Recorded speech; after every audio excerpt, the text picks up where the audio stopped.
আসসালামু আলাইকুম সবাইকে। কুরবানির ঈদে কিন্তু আমরা অনেকেই অনেক রকমভাবে অনেক কিছু তৈরি করে থাকি। তো তার মধ্যে হচ্ছে নান রুটিটা বেস্ট। আর নান রুটিটা কিন্তু অবশ্যই আমরা সবাই ঘরে তৈরি করি।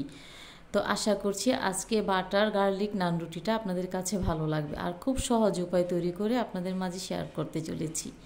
তো এখানে নিয়েছি আমি 2 কাপ ময়দা, পরিমাণ মতো দিয়ে দিলাম লবণ, আর এখানে দিয়ে দিচ্ছি গুঁড়া দুধ, আর এখানে দিয়ে দিব চিনি। আর চিনির পরিমাণটা হচ্ছে আমি 3 টেবিল চামচ চিনি দিয়েছি এখানে। আর আপনারা আপনাদের পছন্দ মতো চিনিটা ব্যবহার করতে পারেন। আর ইস্ট অবশ্যই ব্যবহার করতে হবে। আর 1 টেবিল স্পুন আমি এখানে দিয়েছি ইস্ট। আর ইস্টটা দিয়ে সামান্য মাঝখানে একটু নাড়াচাড়া করে একটু ময়দাটাকে সরিয়ে দিয়ে এখানে আমি দিয়েছি রান্নার তেল। আর তেলের পরিমাণটা আপনারা বাড়িয়ে কমিয়ে দিতে পারেন, তাতে কোনো সমস্যা নেই। তো সবগুলো উপকরণ একটু ভালো করে মিশিয়ে নিতে হবে। আর হাত দিয়ে একটু ডলে ডলে খুব ভালো করে মিশিয়ে নিতে হবে সবগুলো উপকরণ। এই নান রুটিটি খেতে কিন্তু আসলে অনেক বেশি ভালো লাগে। আপনারা তৈরি না করলে বুঝতে পারবেন না। আমি মনে করি রেস্টুরেন্ট থেকে অনেক বেশি স্বাদ হয় যদি ঘরে তৈরি করা হয়।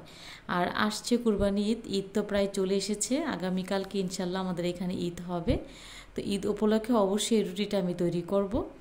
তো এই রুটির মধ্যে আমি রুটিটা তৈরি করার জন্য এখানে আমি নিয়েছি গরম পানি। আর গরম পানিটা এরকম নিতে হবে যেন হাত দিয়ে সয়। এরকম পর্যায়ে আমি গরম পানিটা দিয়ে এই খামিটা তৈরি করে নেব। আর খুব নরমভাবে খামিটা তৈরি করে নিতে হবে। আর সম্পূর্ণ আমি খামিটা মথে নেওয়ার পর এখানে আমি তেল দিব। আর তেলটা দিয়ে চারিপাশটাকে আমি খুব ভালোভাবে মাখিয়ে নিব খামিটার। আর এই খামিটার মধ্যে অবশ্যই তেল মাখিয়ে নিতে হবে উপরটা, তা না হলে উপরটা শক্ত হয়ে যেতে পারে। খুব ভালোভাবে এই খামির মধ্যে আমি তেলটা মাখিয়ে নিচ্ছি।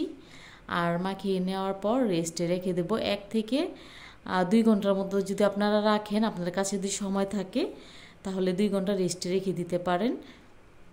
তো আমার কাছে সময় খুব কম ছিল, তাই আমি 1 ঘন্টার জন্য রেস্টে রেখে দিয়েছিলাম। তো আপনারা দেখতেই পাচ্ছেন যে আমার ডোটা অনেকটা ডাবল হয়ে গেছে। তো আবারও আমি এটাকে একটু ভালো করে মথে নেব। একটু ভালো করে মথে নেওয়ার পর আমি যতটা এখানে নান রুটি বানাবো ঠিক ততটা লেচি কেটে নিয়েছি। এখানে আমার 6টা নান রুটি হবে আজকে। তো রুটিগুলোকে আগে বেলে নেব। খুব সহজ একটা রেসিপি। আর আশা করছি এই রেসিপিটা আপনাদের খুবই ভালো লাগবে। আর যে কেউ কিন্তু তৈরি করতে পারবে। আর এই রুটিটা তৈরি করা একেবারেই সহজ। তো রুটিটা এখানে আমি বেলে নিয়েছি আর রুটিটা দেখাচ্ছি। এরকম আমি পাতলা করে রুটি বানিয়ে নিয়েছি।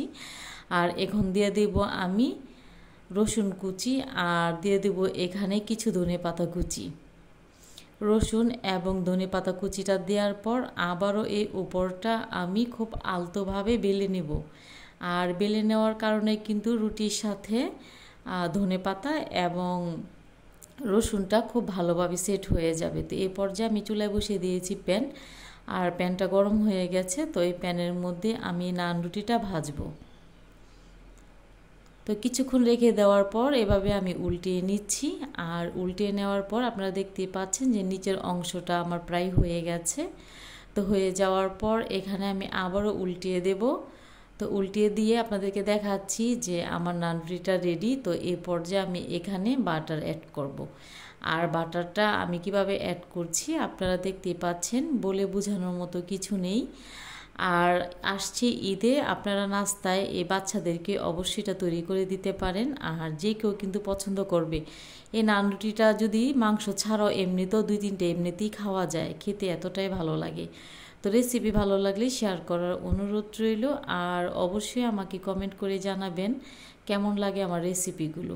সবাই খুব ভালো থাকবেন, সুস্থ থাকবেন। আল্লাহ হাফিজ, আসসালামু আলাইকুম।